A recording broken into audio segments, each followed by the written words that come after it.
So this presentation is about welfare in Britain since the interwar period, and it'll basically take you through the history of welfare in Britain since around about the 1920s to today. I'll be thinking about the ideologies underpinning those changes in welfare, why they made the changes that they made, and also give quite a good history of the governments that have been in power in Britain since the 1920s. So, first of all, we had the liberal reforms.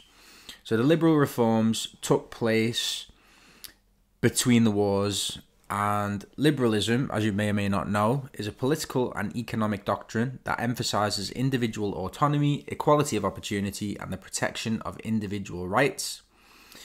Originally against the state and later against both the state and private economic actors, including businesses. So basically, liberalism is about allowing a person to be free and to reduce the amount of government intervention that would impact upon the individual. So one of the ways in which liberalism manifests itself in the UK is by giving people cash payments and then allowing them to spend them as they wish. And that's something that's, I've got a long history really in the UK. So the liberal reforms came from around 1906 to World War One.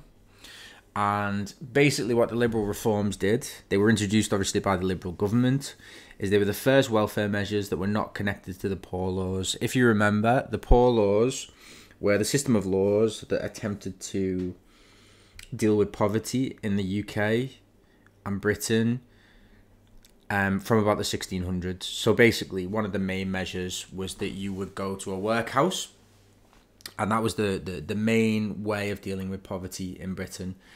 The liberal reforms was a step on the road, really, to the welfare state that we have today. So first, school meals to children, a means-tested old age pension for those aged 70 and over. And then they had what was called the People's Budget. So basically, it was a way of recouping money through things like taxation in order to finance these measures. And it was quite controversial at the time, and it was actually vetoed by the House of Lords. So the House of Lords back in the day was able to have a little bit more power than it does now, but it was an unwritten rule that basically the House of Lords wasn't able to veto economic legislation, but they did so in this case. So basically the Liberals said, okay, what we'll do is we'll create loads of hereditary peers and we'll reduce the power of the House of Lords unless you allow this through. And basically, that was how it was able to pass. So the Liberal reforms and the People's Budget was basically a step in the direction of the welfare state as we know it today. Government support for the needy, government support that's often financed by taxation as well. So the People's Budget. The 1909 budget therefore gave the Liberals the opportunity to redress all of these problems and protect the system of free trade and instigate a more democratic fiscal system in the long term, as well as paving the way for radical social reform. Basically what that means is to make the economy work for everyone a little bit more. So they thought we'll have taxes on land and taxes on wealth and things like that, so we could finance things like old age pensions and things like that. So raised an income tax and a super tax on the really rich, and also indirect taxes on certain things like tobacco. And the most controversial thing was apparently a tax on the land of wealthy landowners. And that's what the Lords went up in arms about. And yeah, that's a few other things, but basically it was a way to take us on the road towards the welfare state as we know it today. Another really important piece of legislation that was part of the Liberal reforms was the 1911 National Insurance Act. And that basically was, again, a step on the road towards what we know today in the National Health Service. So it was a system by which contributions would be taken from people's wages and therefore working men, would get free doctor's treatment. Obviously in the UK now we have a free National Health Service, but at that time that didn't exist, so it was a step on the road to that. Then we had the interwar years, so obviously between the First and the Second World War. During the interwar years, there was a rise of the Labour Party. The Liberal Party was the second party before then, but the widening of the vote made it so that the Labour Party became more popular as more poor people and women could vote. There was an expanded middle class, but there was really, really high unemployment. So you can see in that chart, the interwar period, really, really high spikes in unemployment, which obviously led to, greater welfare spending and things like that. National insurance was expanded through the Widows, Orphans and Old Age Contributory Pensions Act of 1925. And pensions were started to be paid from 65. And the really important thing in this time period was unemployment. One question we could ask is, how do we finance unemployment benefit at the time that so many people are unemployed? So they introduced means tests, they introduced cuts, and in this era, any cuts to welfare were unpopular because it wasn't seen to be someone's fault if you were unemployed due to the really, really high levels of unemployment. Then we take a jump to 1948. So in this picture, you see Aneurin Bevan, who is the Minister of Health, speaking to the very first NHS patient, who was called Sylvia Diggory, flanked by a couple of nurses in Trafford General Hospital, which was the first ever NHS hospital. And this was the dawn of the NHS, which was introduced on the 5th of July, 1948, and was obviously financed through taxation, through national insurance, and was free at the point of delivery. This was influenced by a report by a man called William Beveridge. So William Beveridge wrote a report in 1942 in which he was tasked to look at British society and identify the problems that were occurring in it. And he thought the main problem was want, in other words, poverty, people not having what they needed. And there were also other, what he called giant evils. So Beveridge basically wanted a plan of social insurance and protection for everybody from the cradle to grave, which was financed through taxation and national insurance, and which would last for as long as people need it, and which would be able to tackle these 5 giant evils, which were want, disease, for which we would have a National Health Service, ignorance, for which we would have an education system that was fit for purpose, squalor, for which we would have new housing and things like that, and idleness, for which we would have jobs created. Obviously, this came after the Second World War, which ended in 1945, and it was a time really when we could do massive things all at once because the world had already gone through a really massive change in a very short space of time. So as Beveridge said, now when the war is abolishing landmarks of every kind is the opportunity for using experience in a clear field. A revolutionary moment in the world's history is a time for revolutions, not for patching. After the Second World War, in 1945, Clement Attlee was elected as Prime Minister in a landslide victory for the Labour Party. And basically what that meant was that the Labour Party then put into action the recommendations made by Beveridge, and obviously introduced the welfare state and introduced the National Health Service and things like that, which we know nowadays. The Beveridge report was apparently really popular as a document, so people would go out and buy it from the shops. And it just shows really how much people wanted things to change after the Second World War.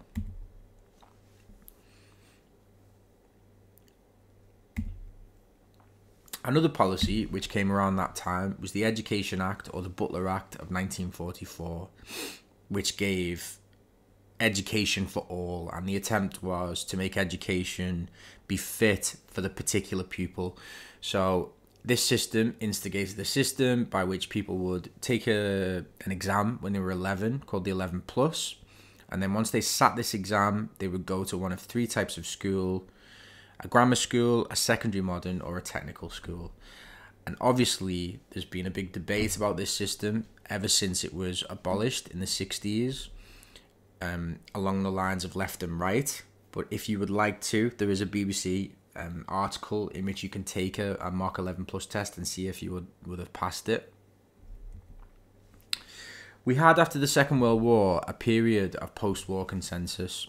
Essentially what that means is both of the main political parties agreed on certain things, and they were seen as sacred, unchangeable, and if you did change them, you wouldn't get votes up until the 1970s, early 80s.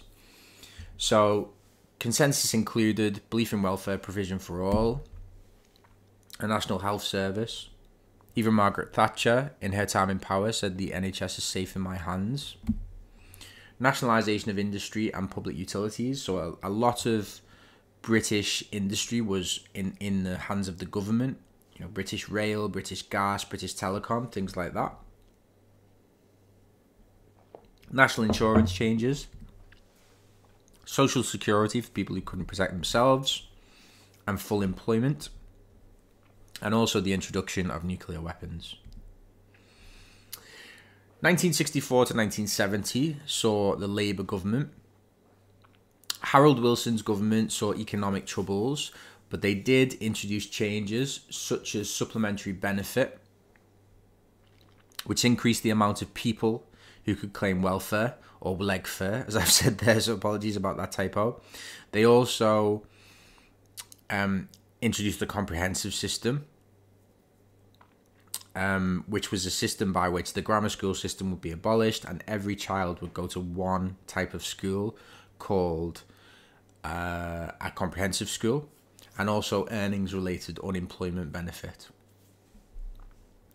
According to Townsend, poverty was still an issue, because often people were not claiming the means-tested benefits. That could be because they were worried about the stigma, because people tend to not want to claim things if they can avoid it. So, you know, formally we would have universal benefits and everyone would get them regardless. But when means testing comes out, people become a little bit more reluctant to claim these benefits. And that's one of the key debates really in welfare. Should we have a system of universal benefits or selective benefits? So some benefits have traditionally been universal or almost universal. For example, the state pension. Everybody gets that regardless of their income. Child benefit is not universal anymore, but it used to be. Whereas some people think benefits should be means tested. So we don't give money that we don't need to give to, you know, richer people who don't maybe need it, and we can concentrate that support on the real needy people in society. Then in the 70s came a big change and what could be seen as the crisis in the welfare state. So both parties had to reduce spending on welfare because of economic problems. This is the time in which the post-war consensus, the agreement between the political parties, started to crumble a little bit. So we got things like means-tested benefits, like family income support, which later became working tax credits to top up poor people's incomes. Also, rent rebates were introduced as more selective provision, so fewer people would get it. Pensions, however, were increased in real terms to allow older people to share in the prosperity. Now we have what's called the triple lock, where the pension increases according to three measures. That didn't exist then. I think it was a double lock. What we had in the 70s was a period of economic problems. So from 1970 to 1974, when Edward Heath, the Conservative, was in power, to 1974 to 1979, when Harold Wilson and James Callaghan were in power, there were a lot of economic problems in the UK and in the world. So oil prices were really high, unemployment was really high. There was really a lot of conflict between the unions and the government. And what that led to was in 1976 a bailout of the UK by the IMF, the International Monetary Fund, and they imposed cuts and anti-inflation policies, which meant that the government had to go against the Keynesian policy that they have been formally using to run government. So Keynesian policy is basically spend money on public services that will help the economy. From the 1970s, we basically have taken the opposite course. Spend as little money as possible on public services, as little money as possible on welfare, and that will help the economy. In 1979, there was a really important event in the UK called the Winter of Discontent, which was a massive standoff between the unions and the government, which led to rubbish not being collected and bodies not being buried and things like that. And that led to the election of Margaret Thatcher as Prime Minister, as the public lost hope that the Labour Party could manage the economy and the unions. Obviously in the 80s, what we had was Margaret Thatcher as Prime Minister. It was a time of really high unemployment and low economic growth. There was a really high level of redundancy, strikes, industrial conflict. And basically what the government did at the time was enacted a neoliberal policy. So small government, spend less money on welfare, allow unemployment as long as you can control inflation. And that led to wage gaps, led to demand for high-skilled jobs at one end, but then cheap labour at the other. And obviously, that made people poorer. More single-parent benefits were being given out. And other problems included the geographical concentration of job losses. So what you had in the 1980s was certain communities had really, really high levels of unemployment, and other communities maybe had fewer unemployed people. So just a note, and it's something that I've just mentioned before, two ideas on welfare, two opposite ideas. Keynesianism focuses on government spending to control the economy. So Keynesianism dominated from the Second World War to the 1970s. Basically, if you spend money on public services, if you give people welfare, if you build houses, build schools, things like that, that will help the economy. From the 1970s, fighting inflation was the most important thing, and we did that by adjusting the amount of money in circulation. So that led to people like Thatcher cutting public services, cutting public spending, so doing the opposite to what Keynes had said to do. And influences on this time on Thatcher, neoliberals, they wanted to roll back the state and reduce the role of the government. They believed in low benefits, as these reduced the flexibility of the labour market and drove up wages. And Thatcher was also influenced by the New Right, which owed much to 19th century liberalism, which cherished economic freedom, minimised roles of the state like the above, and welfare reform. Basically, the benefit system was seen as undermining incentives to work and leading to too many people being dependent on benefits, essentially. Then we have Thatcher. Margaret Thatcher and Thatcherism dominated Britain from 1979 till 1997. Thatcher and John Major, who came after Margaret Thatcher, declared that excessive public expenditure lay at the heart of Britain's economic problems, and the delivery of public services was paternalistic, inefficient, and generally unsatisfactory. So most public services were paternalistic, they were telling people what to do, they weren't very good, so we might as well get rid of them and cut the amount of money that the government gives to them. The government believed that welfare led to a dependency culture. A lot of typos in this PowerPoint, so I do apologise for that. The key characteristics of Thatcherism were low taxes, less state intervention, low public spending. So as I've said, this is basically the opposite to what came before. What came before was high taxes, more state intervention, and high public spending. Marketisation, We started to use the private sector as a model for what we did in the public sector. So running schools like businesses, running hospitals like businesses. Thatcher wanted to quash the power of the unions. She also abandoned the goal of full employment. And obviously that led to things like the miners' strike in 1984.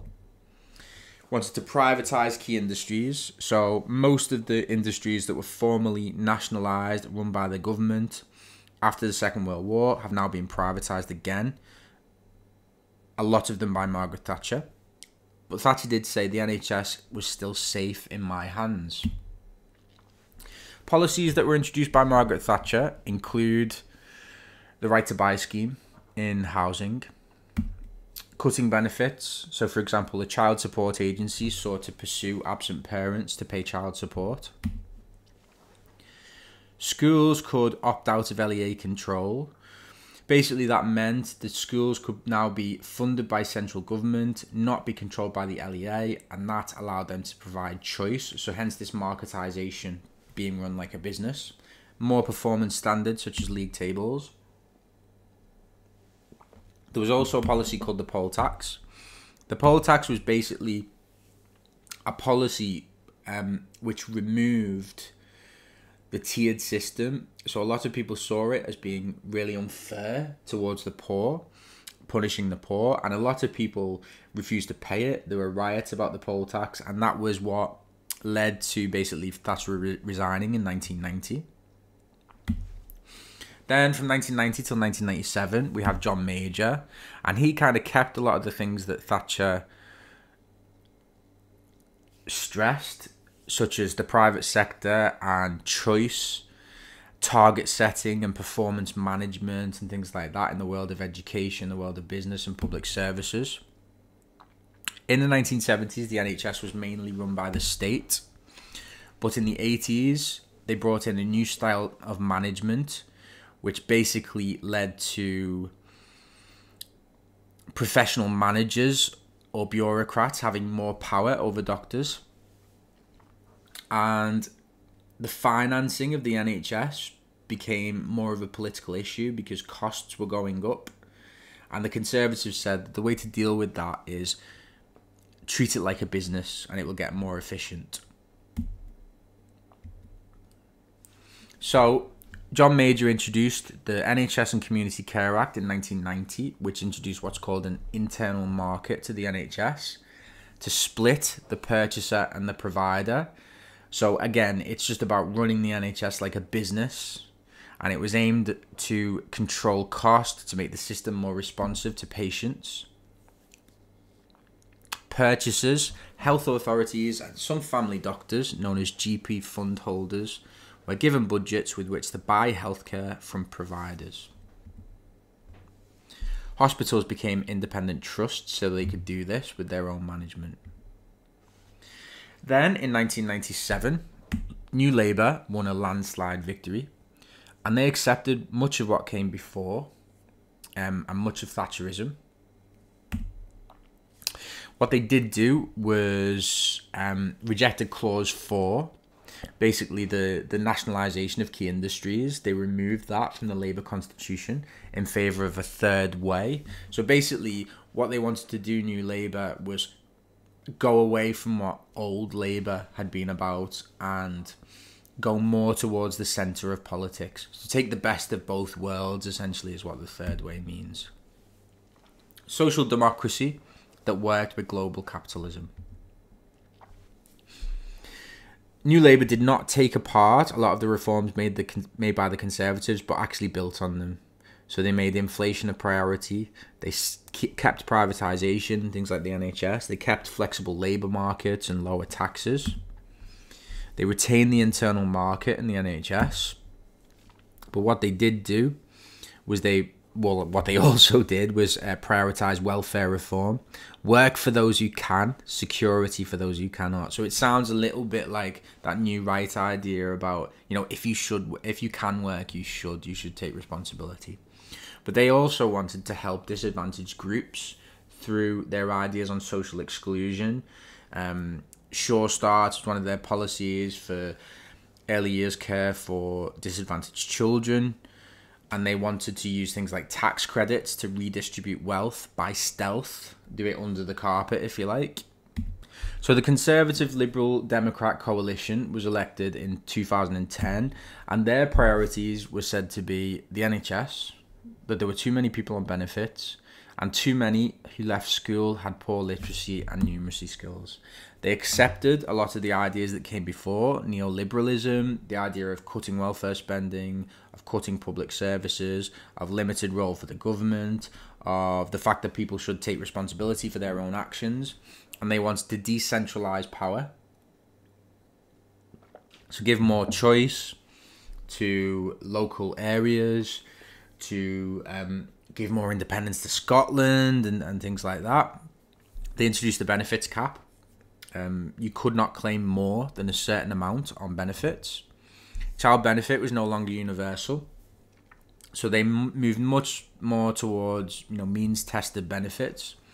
Universal credit was introduced, which was a way to simplify the benefit system by which every benefit would be paid under one umbrella, universal credit.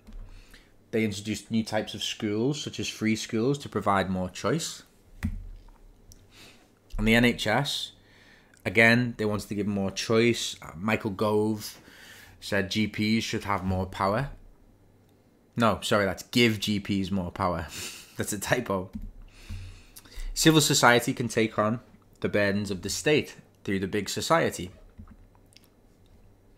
And key policies that were introduced by the Conservative Liberal coalition were, and this is just a section from the 2015 manifesto, it mentions cutting taxes, it mentions improvements to hospitals, it talks about the big society, but it also talks about security and preventing terrorism. A key policy was the bedroom tax. The idea that if you have too many bedrooms in your home, then you would have to give some of your benefits back in order to fund that. So the idea was that it was supposed to be obliging people to move into homes that were more fit for their families. It didn't really work like that, and it was really controversial, and some people believed that it was more about punishing the poor. Also, austerity. So from 2010 and the global economic crash, we've had a system of austerity by which the government have cut public spending and used that to improve the economy in their terms. And that's back to that idea of, moving away from Keynesianism. Don't spend money on welfare to improve the economy. Do the opposite. So that's the end. Just giving you a quick whistle-stop tour of welfare in Britain since the interwar period. I apologise for the typos on the slides, but I hope this was useful. Thanks very much. Bye-bye.